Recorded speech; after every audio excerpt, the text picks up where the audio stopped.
अभी मैं आपको एक्सप्लेन करने वाली हूँ हल्क पार्ट 1। तो मूवी की स्टार्टिंग होती है एक साइंटिस्ट को दिखाते हुए। वो कुछ क्रीपी एनिमल्स और रेप्टाइल के डीएनए को मिलाकर कोई खास चीज़ बना रहा था। इस काम के लिए उसे गवर्नमेंट भी फंड्स दे रही थी, लेकिन जब उसने ये चीज़ ना बनी तो गवर्नमेंट ने अपने फंड्स रोक लिए। उस साइंटिस्ट ने अकेले ही इस पर काम करना शुरू कर दिया। फिर फाइनली उसने वो मेडिसिन बना ही ली जिस पर ना तो किसी बीमारी का असर होता था और ना ही किसी भी जहर का। और वो मेडिसिन उसने खुद पर टेस्ट की। इसी दौरान उसका एक बेटा हुआ, उसका नाम उसने ब्रूस रखा। उस साइंटिस्ट को पता चलता है कि उसके बेटे में भी इस चीज़ का असर होता है जिस मेडिसिन को उसने खुद पर टेस्ट किया था। तो वो इस चीज़ का हल निकालने लगता है कि कैसे इसके असर को ख़त्म किया जाए। हम ये भी देखते हैं कि ब्रूस को जब भी कोई चोट लगती है तो वो हंसता रहता है, यानी ना तो उसे कोई दर्द होता है और ना ही कभी वो बीमार होता है।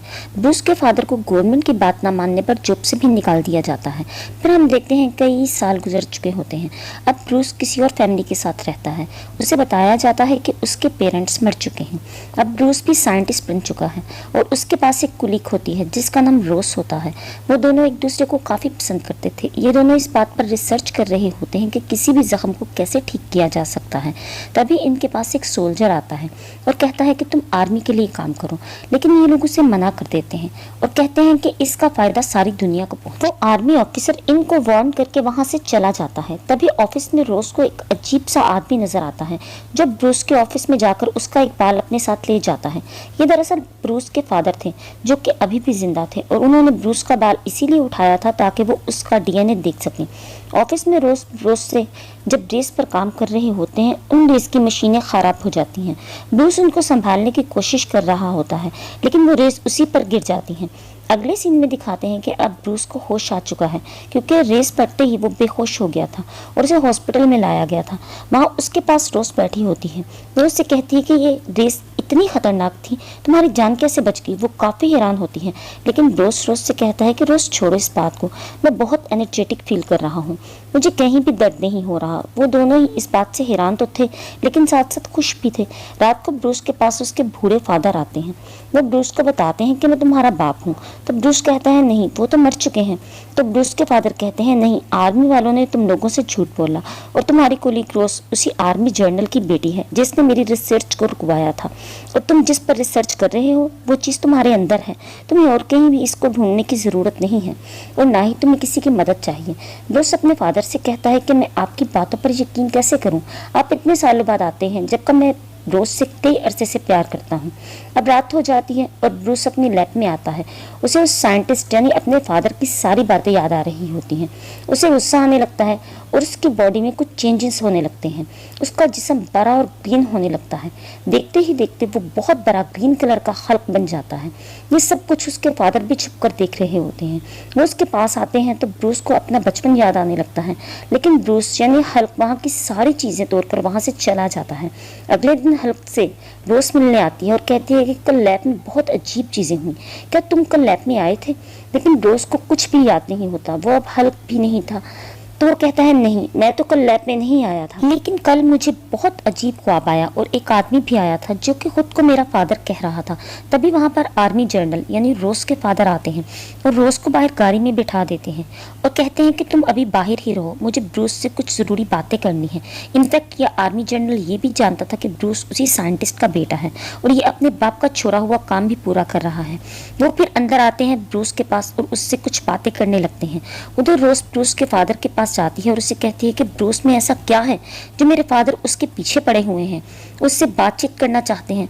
तो ब्रूस के फादर कहते हैं कि क्या तुम मेरे बेटे को अपने फादर यानी आर्मी जनरल के पास छोड़ आई हो। तुम नहीं जानती ब्रूस के बारे में, वो सच में यूनिक है। अगर आर्मी को ये पता चला तो वो उसे पकड़ लेंगे और दुनिया वाले यूनिक चीज़ें एक्सेप्ट नहीं करते। दूसरी तरफ आर्मी जनरल ब्रूस से बातचीत कर रहे होते हैं कि मुझे बताओ तुम्हारे फादर कहाँ पर हैं। तो ब्रूस कहता है मुझे बस यही पता है कि मेरे फादर मर चुके हैं और मुझे उनके बारे में कुछ भी नहीं पता। तो आर्मी जनरल कहता है कि मैं वही हूँ जिसने तुम्हारे फादर को जेल भेजा और तुम जानते हो कि मैं हर बात का पता लगा कर रहूँगा, और अगर तुमने मुझे सही इन्फॉर्मेशन नहीं दी तो मैं तुम्हें भी जेल में भिजवा दूंगा। तब ब्रूस कहता है, मुझे कुछ भी याद नहीं। वो आर्मी जनरल कहता है, फिर तो तुम इस काबिल ही नहीं हो कि कोई लैब खोलो या कोई रिसर्च करो। तुम्हारा दिमाग तो छोटे बच्चों जैसा है। और ये बात भी याद रखना, मेरी बेटी रोज से दूर रहना। उसके बाद वो आर्मी जनरल चला जाता है और ब्रूस को एक कॉल आती है जो कि उसके डैड की ही होती है। वो अपने फादर से कहता है, आपने मेरे साथ क्या जुल्म कर दिया, मुझ में क्यों ये बीमारी इंजेक्ट की। तो उसके फादर कहते हैं कि ये कोई बीमारी नहीं है, ये तो पावर्स हैं, इसे यूज़ करो। तो ब्रूस कहता है कि नहीं, मैं इसे ख़त्म कर दूंगा। तो ब्रूस के फादर कहते हैं कि वैसे भी रोज अब तुम्हारे साथ नहीं होगी, कि मैंने तुम्हारे डीएनए से कुछ क्रीचर्स बनाए थे, वो मैंने उसकी तरफ भेज दिए हैं। ब्रूस फौरन इस कॉल को काटता है और रोज के घर की तरफ निकल पड़ता है। लेकिन तभी रास्ते में एक आर्मी ऑफिसर आ जाता है। वो ऑफिसर ब्रूस को मारता है तो ब्रूस को काफ़ी गुस्सा आता है। ब्रूस फिर से वापस हल्क में बदल जाता है, काफ़ी जाइंट हो जाता है। अब फाइनली वो रोज के घर पहुंच चुका था। वो दोनों एक दूसरे को देखते हैं। ब्रूस रोज को गाड़ी में बिठा देता है। तभी वहाँ पर वो क्रीचर्स डॉग आते हैं जिन्हें ब्रूस के फादर ने ब्रूस के डीएनए से बनाया था। लेकिन ब्रूस उनसे फाइट करके उनको भी मार देता है। फिर ब्रूस रोज को सब कुछ बताता है कि मेरे डैड असल में चाहते क्या हैं, और मेरी बॉडी में कोई हिडन मेडिसिन थी जो कि रेज लगने की वजह से सामने आ गई। अब जब भी मुझे गुस्सा आता है तो मैं हल्क में बदल जाता हूँ। तो रोज उसे तसल्ली देती है कि फिक्र नहीं करो, हौसला रखो, मैं तुम्हारे साथ हूँ। फिर अगले दिन रोज अपने फादर को कॉल करती है। वो उनकी हेल्प लेना चाहती थी ब्रूस के लिए, मगर वो ये नहीं जानती थी कि उसके फादर ब्रूस के बड़े दुश्मन हैं। अब जैसे ही उनके फादर को पता चलता है कि उसकी बेटी ब्रूस के साथ है तो अपनी आर्मी वहाँ पर भेजते हैं। वो लोग ब्रूस को बेहोश कर देते हैं। फिर आर्मी वाले उसे अपने साथ ले आते हैं आर्मी जनरल यानी रोज के फादर के पास। रोज ब्रूस से कहती है कि मैं तुम्हें जल्द ठीक कर लूँगी, लेकिन उसे ये नहीं पता था कि उसके फादर बहुत जालिम थे। वो ब्रूस को ज़मीन से 1000 फुट नीचे ले आए थे और वो उसे हमेशा के लिए बेहोश रखने का प्लान कर रहे थे। जब ब्रूस को पता चलता है तो वो गुस्से में अपने फादर से पूछती है, अब ब्रूस से इतनी नफरत क्यों करते हैं। तो उसके फादर कहते हैं, नफरत नहीं, वो खतरा है बहुत बड़ा। वो भी अपने फादर की तरह एक पागल साइंटिस्ट है। तो रोज कहती है कि मैं उसे जानती हूँ, आप मुझे उससे एक बार मिलने दें। फिर उसके फादर उसे मिलने की इजाज़त दे देते हैं। तो वो सारा दिन रोज के साथ ही गुजारती हैं। रोज के फादर रोज से कहते हैं कि आज के बाद तुम रोज से नहीं मिल सकती, क्योंकि उसे कुछ लोग हमेशा के लिए अपने साथ ले जाएंगे। दूसरी तरफ जब ब्रूस के फादर को ये खबर मिलती है कि ब्रूस को उन लोगों ने पकड़ लिया है तो वो सोचते हैं कि मैं अपने बेटे की रिसर्च इस तरह ख़त्म नहीं होने दे सकता। वो उस जगह जाते हैं जहाँ पर वो रेस होती हैं और वो रेस खुद पर डालते हैं ताकि वो भी अपने बेटे जैसा यूनिक बन सकें और उसका काम पूरा कर सकें और उसे बचा भी सकें। लेकिन उनमें एक और रिएक्शन हो गया था, वो जिस भी चीज़ को हाथ लगाते वो उस जैसा ही बन जाते। ये भी एक अच्छी एबिलिटी थी। फिर वहाँ से ब्रूस के फादर रोज के पास जाते हैं और कहते हैं कि मुझे मेरे बेटे से मिलना है। तो रोज कहती है अब बहुत देर हो चुकी है, उसे वो लोग ले जाने वाले हैं। तो ब्रूस के फादर कहते हैं रोज से कि तुम्हारे फादर हैं जो ये सब कर रहे हैं, तुम इन्हें रोक सकती हो। तो रोज कहती है नहीं, मैं इन्हें नहीं रोक सकती, और आप मुझे ये क्यों कह रहे हैं जबकि सारी गलती आपकी है। ब्रूस के फादर कहते हैं कि मेरी गलती कैसे, ये तो उसमें डीएनए के जरिए आया है और मैं चाहता था कि ऐसा ना हो। मैंने क्या क्या नहीं किया इसको ख़त्म करने के लिए, और अब भी तो मैं आप दोनों की भलाई ही चाह रहा हूँ, और गलती तो तुम्हारे फादर की है, उसने मेरी प्रोजेक्ट को बंद कर दिया, वरना अब तक तो मैं इस मेडिसिन का क्योर ढूंढ चुका होता। वो रोज से कहते हैं कि हाँ, मुझसे जो गलती हुई मैं उसको मानता हूँ। मुझे जब पता चला कि मेरा बेटा ब्रूस बड़ा होकर दुनिया के लिए ख़तरा होगा तो मैं उसे मारने के लिए आगे बढ़ा, लेकिन मेरी वाइफ बीच में आ गई और वो चाकू से लग गया जिसकी वजह से वो मर गई। दूसरी तरफ दिखाते हैं ब्रूस पर बहुत जुल्म किया जा रहा होता है। वो लोग ब्रूस को इलेक्ट्रिकल शॉक दे रहे होते हैं क्योंकि उसे गुस्सा आए और वो खल्क बन जाए, क्योंकि वो लोग चाहते थे कि वो खल्क बने और वो लोग उसकी स्किन उतार लें और उसके डीएनए से और भी ज़्यादा खल्क बनाएं जिससे वो और ज़्यादा फ़ायदा उठा सकें। लेकिन ब्रूस खुद को गुस्सा नहीं आने देता। वो कहता है कि कुछ भी हो जाए मैं हल्क नहीं बनूंगा क्योंकि तुम लोग मेरा यूज़ ना कर सको। लेकिन उसको इतना टॉर्चर किया जाता है कि वो बेचारा बेहोश हो जाता है। फिर उसे एक पानी के टैंक में रख दिया जाता है। वहाँ पर उसे कुछ विजन आने लगते हैं कि जब वो छोटा था तो उसके फादर कैसे उसे मॉन्स्टर समझकर मारने लगे थे और इसी वजह से उसकी मॉम की भी डेथ हो गई। ये सब याद करके उससे गुस्सा आने लगता है, जिसकी वजह से फाइनली वो यहाँ पर खल्क बन जाता है और उस ग्लास को तोड़कर बाहर आ जाता है। वो सारी आर्मी उसे बेहोश करने की कोशिश करती है। वो ब्रूस यानी खल्क पर फायरिंग भी करते हैं मगर उसे कुछ नहीं होता क्योंकि वो अब बहुत ताकतवर हल्क बन चुका था। जायंट बन चुका था और उस बिल्डिंग से बाहर आ जाता है। उसके पीछे आर्मी का हेलीकॉप्टर भी होता है जिसके ऊपर वो चढ़ जाता है, लेकिन जब हेलीकॉप्टर ज़्यादा ऊपर जाता है तो हल्क अपना बैलेंस खो देता है और नीचे पानी में जाकर गिरता है और फिर उस पर आर्मी वाले फायरिंग करने लगते हैं। तभी हल्क वहाँ पानी से निकलकर शहर की तरफ आने लगता है जहाँ पर रोज भी होती है और उसे भेजा हुआ था उसके फादर ने, यानी आर्मी जनरल ने। रोज जब रोज को देखता है तो वो नॉर्मल इंसान बनने लगता है। उसका गुस्सा कम होने लगता है क्योंकि उसे नहीं पता था कि ये उसको फंसाने के लिए एक जाल है और इसी बात का फ़ायदा उठाकर आर्मी उसे दोबारा से पकड़ लेती है। जब रोज को पता चलता है कि उसके फादर ने उसके साथ धोखा किया और उससे झूठ बोला तो उसे बहुत बुरा लगता है और उसे अपने फादर से नफरत होने लगती है। फिर यहाँ पर ब्रोस के फादर भी आते हैं जो कि आर्मी से कहते हैं कि मुझे आखिरी बार अपने बेटे से मिलना है, उसके बदले मैं सिलेंडर कर दूंगा, तुम लोग मुझे अरेस्ट कर लो। लेकिन यहाँ पर वो भी गेम खेल रहे होते हैं क्योंकि अब उनके पास भी तो पावर्स आ चुकी थी। वो इनसे लड़ना चाहते थे अपने बेटे ब्रूस के लिए। ब्रूस के फादर ब्रूस से मिलते हैं और उसे कुछ बातें कहने लगते हैं ताकि उसे गुस्सा आए और वो हल्क बन जाए, मगर ब्रूस बहुत ज़्यादा वीक हो चुका था, वो अब उसे गुस्सा भी नहीं आ रहा था। तो ब्रूस के फादर पूरे शहर की एनर्जी और इलेक्ट्रिसिटी अपने अंदर एब्जॉर्ब कर लेते हैं और उसका शॉक वो ब्रूस को भी देते हैं, जिसके बाद ब्रूस फिर से हल्क बन जाता है। फिर वो दोनों आपस में लड़ने लग जाते हैं। ब्रूस के फादर उससे इसलिए लड़ते हैं ताकि वो उसकी एनर्जी अपने अंदर एब्जॉर्ब कर सके। तो हल्क अपने फादर से कहता है कि ले लें, आप मेरी सारी एनर्जी ले लें, और इसी के साथ वो अपनी एनर्जी ने देने लग जाता है। मगर उसकी एनर्जी इतनी ज़्यादा पावरफुल होती है कि ब्रूस के फादर उसको कंट्रोल ही नहीं कर पाते और कहते हैं नहीं, रहने दो, तुम ही हो जो इसको कंट्रोल कर सकते हो। और फिर हम देखते हैं कि आर्मी उन पर बम फेंक देती है जिसकी वजह से उन दोनों की डेथ हो जाती है। अब 1 साल गुजर जाता है जहाँ रोज दिखाते हैं जिसको उसके फादर की कॉल आती है। वो उसे कहते हैं कि अगर ब्रूस तुम्हें कहीं भी नजर आए हल्क की फॉर्म में तो तुम मुझको ज़रूर बताना। बेशक सारे लोग कहते हैं कि वो मर चुका है मगर मुझे अभी भी जिंदा लगता है। तो रोज़ कहती है कि नहीं, मैं आपको कभी नहीं बताऊंगी और मैं खुद भी यही चाहती हूँ कि मैं उसको कभी याद ना करूँ, वरना वो याद बनकर दोबारा मेरे पास आ जाएगा। लेकिन इसी पार्ट के एंड में हम देखते हैं कि ब्रूस अभी भी जिंदा है और जंगल में लोगों का इलाज कर रहा है और उसने अपने गुस्से पर भी काफ़ी हद तक काबू पाना सीख लिया है। इसलिए तो कोई भी उसे पहचान नहीं पाया था कि हल्क जिंदा है कि मर गया। और इसी सीन के साथ हल्क मूवी पार्ट 1 ख़त्म हो जाती है। हल्क पार्ट 2 शुरू होते ही हम देखते हैं कि ब्रूस किसी और मुल्क में चला गया है और वहाँ की लैब में है क्योंकि उससे रोज ने फ़ोन करके कहा था कि मैं तुम्हारा इलाज कर सकती हूँ, तुम इस लैब में आ जाओ। इसलिए अब ब्रूस पर एक्सपेरिमेंट किया जाता है ताकि वो ठीक हो सके और हमेशा के लिए ब्रूस ही रह सके। मगर वो एक्सपेरिमेंट फेल हो जाता है और ब्रूस हल्क बन जाता है। उसे बहुत गुस्सा आता है कि क्या मजाक है। वो सबको मारता हुआ जख्मी करके वहाँ से आ जाता है और किसी और मुल्क में चला जाता है। अब हम देखते हैं कि इस गुस्से वाली आदत पर काबू पाने के लिए वो योगा क्लासेस ज्वाइन कर लेता है और साथ ही साथ वो खुद को ठीक करने की भी कोशिश कर रहा होता है ताकि वो हमेशा के लिए ब्रूस ही रह सके और हल्क कभी ना बने। अब ब्रूस जिस कंपनी में काम किया करता था वो बोतल्स बनाती थी। एक दिन काम करते हुए उसका हाथ कट जाता है और उसका खून एक बोतल पर आके गिरता है। जब उस बोतल में सोडा डाला जाता है और उससे कोई आदमी पीता है तो उसमें वो बीमारी आ जाती है जिसका इलाज अभी तक आया ही नहीं था। वो रिपोर्ट जब आर्मी जनरल के पास जाती है, यानी रोज के फादर के पास, तो वो समझ जाते हैं कि ये जरासीम यानी ये बीमारी तो ब्रोस से ही लग सकती है और वो ज़रूर कहीं ना कहीं तो ज़िंदा है, उसका पता लगाना पड़ेगा। फिर उसे पता लग जाता है कि ये बॉटल्स किस मुल्क में बनती हैं, तो फिर वो अपनी सारी आर्मी वहाँ पर भेजता है ब्रूस को पकड़ने के लिए और वहाँ पर वो लोग ब्रूस को देख लेते हैं। और जब ब्रूस को पता चलता है तो वो सोचता है कि मैं इन सब का मुकाबला कैसे करूँगा और ना चाहते हुए भी उसे एक बार फिर से यहाँ पर हल्क बनना पड़ता है और फिर वो उन सब का मुकाबला करता है और उसके बाद वहाँ से भाग जाता है क्योंकि उसे कोई पकड़ ना सके अब की बार। और जिस आर्मी लीडर को रोज के फादर ने वहाँ पर भेजा था वो आकर आर्मी जनरल यानी रोज के फादर को आकर कहता है कि सर बात यह है कि मुझसे तो वो पकड़ा नहीं गया, पता नहीं उसमें कैसी पावर्स थी। वो बताता है कि वो बिल्कुल ग्रीन जायंट की तरह था।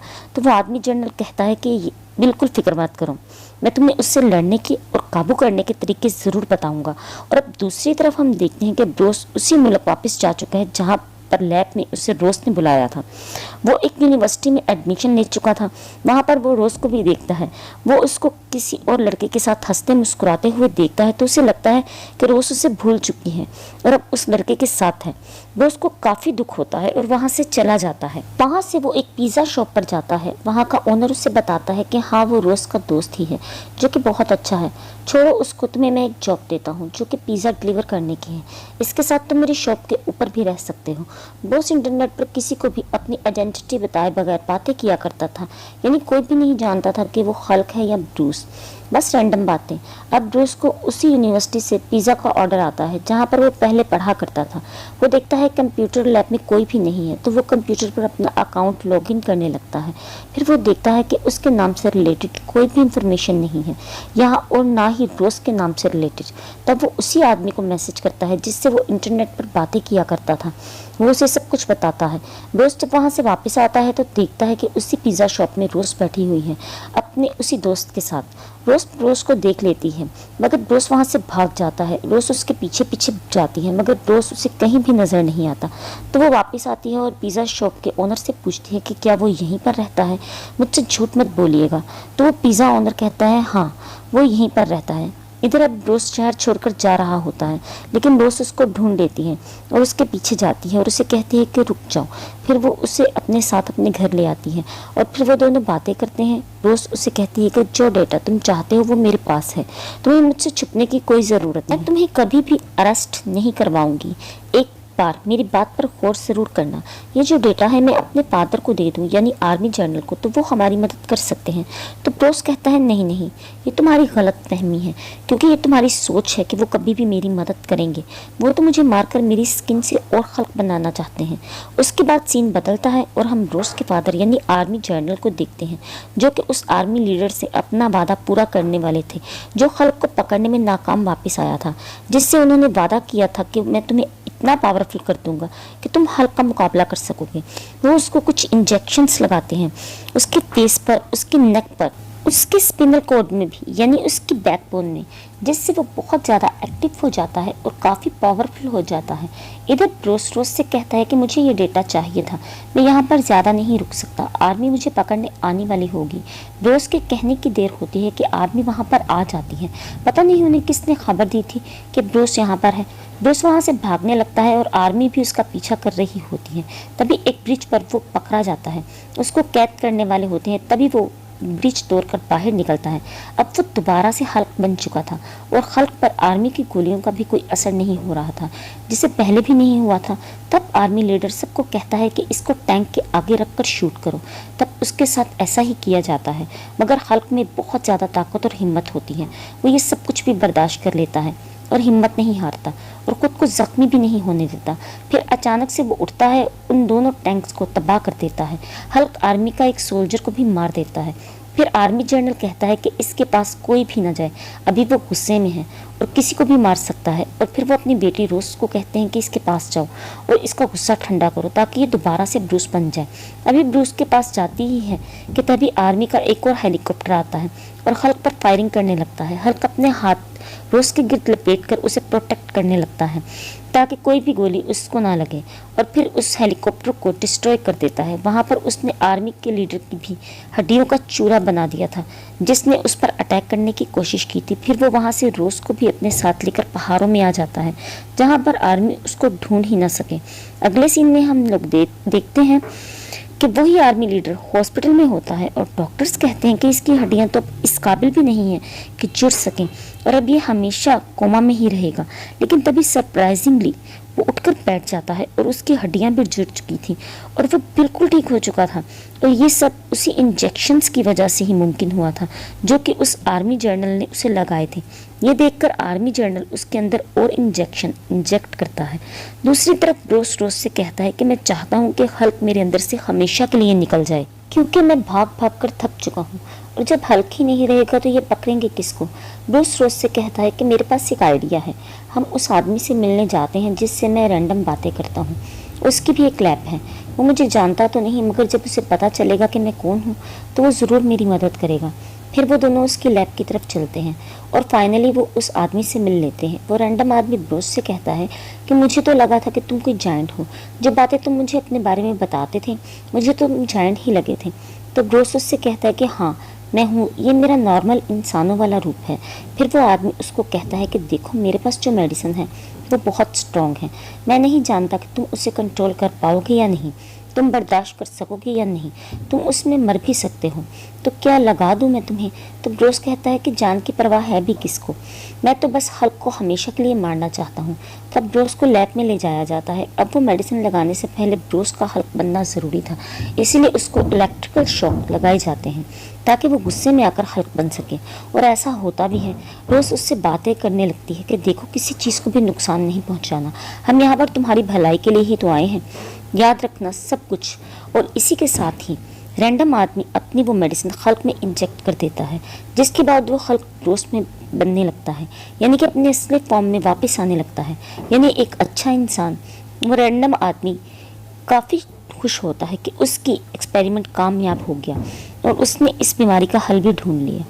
वो आदमी इसको बताता है कि इससे किसी भी बीमारी का इलाज मुमकिन है।